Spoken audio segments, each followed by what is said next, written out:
Il était une fois, dans un petit village niché au pied des montagnes, un vieil homme du nom de Melufa. Connu pour son caractère acerbe et ses paroles amères, Melufa vivait dans une modeste maison de terre battue, entourée d'un jardin qu'il cultivait à peine. Ses journées étaient longues, ponctuées de soupirs et de regards envieux lancés à ceux qui, autour de lui, semblaient mener une vie meilleure. Melufa avait un neveu, Alasuko, jeune homme dynamique et travailleur. Orphelin depuis l'adolescence, Alasuko avait grandi sous la tutelle bienveillante de son oncle. Mais, malgré l'aide qu'il avait reçue, Alasuko était déterminé à se frayer son propre chemin. Avec un petit héritage laissé par ses parents, il avait entrepris de monter une petite affaire de commerce de bétail. À force de travail acharné et de persévérance, Alasuko devint rapidement prospère. En quelques années, il construisit une maison moderne et étendit son commerce au-delà du village. Le succès d'Alasuko fut acclamé par tous, sauf par Melufa. La prospérité de son neveu éveilla en lui une jalousie sournoise.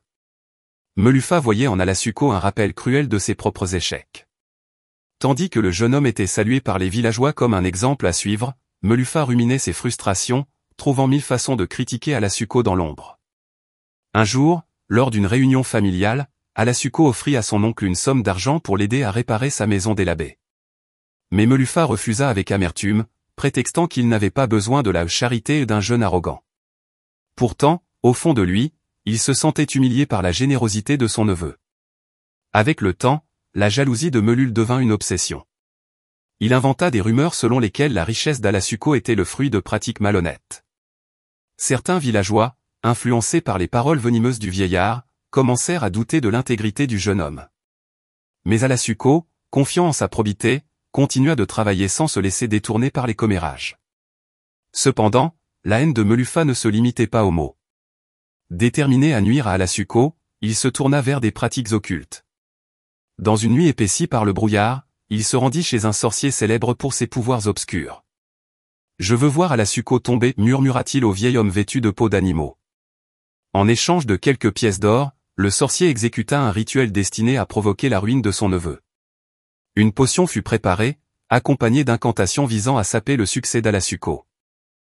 Melufa versa la potion sur le seuil de la maison d'Alasuko, espérant que le malheur frapperait bientôt. Mais Alasuko, grâce à son cœur pur et sa foi solide, résista aux effets de ce mal. Au contraire, son commerce continua de prospérer. Ce succès apparent ne fit qu'intensifier la frustration de Melufa, qui multiplia ses visites nocturnes aux sorciers. Peu à peu, le vieillard fut rongé par les forces mêmes qu'il avait invoquées. Son apparence changea, et les villageois commencèrent à remarquer son état délabrement physique et mental. Des rêves troublants le hantèrent, où il voyait Alasuko triompher tandis qu'il sombrait dans l'obscurité. Un jour, Melufa mit en œuvre un ultime plan pour discréditer son neveu. Lors d'une grande foire commerciale, il accusa Alasuko d'avoir volé des bêtes appartenant à un autre marchand. L'affaire provoqua un tollé dans le village, et Alasuko fut convoqué devant le conseil des anciens pour se défendre. Avec calme et dignité, Alasuko présenta des preuves de son honnêteté. Plusieurs témoins, émus par son humilité et sa bonté, vinrent plaider en sa faveur. Finalement, la vérité éclata, Melufa avait inventé toute l'histoire dans un élan de rancune. Honteux, il tenta de s'enfuir, mais le conseil des anciens le rappela pour lui faire entendre des paroles de sagesse. Melufa, la jalousie est un poison qui consume celui qui la nourrit. Alasuko a été une bénédiction pour notre communauté. Au lieu de le détruire, tu devrais apprendre de lui et chercher la paix dans ton cœur. Ces mots frappèrent Melufa comme la foudre. Il réalisa combien il s'était isolé par ses propres actions. Plein de regrets, il s'excusa publiquement auprès de son neveu et des villageois. Alasuko, dans un geste de pardon, l'accueillit à bras ouverts, lui proposant de travailler avec lui pour l'aider à retrouver un sens à sa vie. Melufa accepta, non sans honte, mais avec une détermination renouvelée. Peu à peu, il apprit à apprécier le succès de son neveu et à trouver sa propre place dans la communauté.